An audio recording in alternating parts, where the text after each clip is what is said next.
You don't realize it at first. A small loan, then another, then EMI after EMI. And one day, you wake up, not broke, but trapped. People who are trapped in loans, they don't sleep peacefully. Their phone notifications feel like threats. Unknown calls bring instant anxiety. They start avoiding people, avoiding family discussions, even avoiding themselves. Because deep down they know they are not living, they are just paying to survive.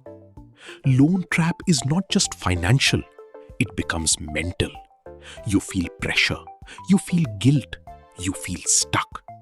And the worst part, you start believing there's no way out. But that's a lie, because there is a way out. But it starts with one thing: facing the truth. First, accept your reality. Stop ignoring it. Write down all your loans, amount, EMI, interest. Clarity reduces fear. Second, stop adding new debt. No more new loans. No more just one more EMI. You don't escape a hole by digging deeper. Third, focus on one loan first. Pick the smallest one and attack it aggressively. When it's cleared, your confidence starts coming back.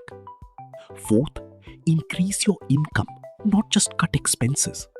Most people try to save money, but real escape comes when you earn more.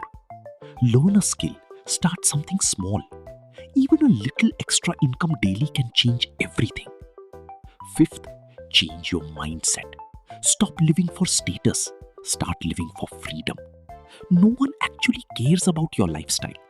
But you will suffer for your loans. Remember, loan is not the real problem. Lack of control is.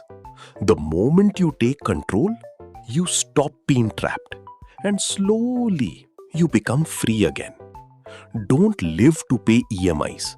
Build a life where money works for you.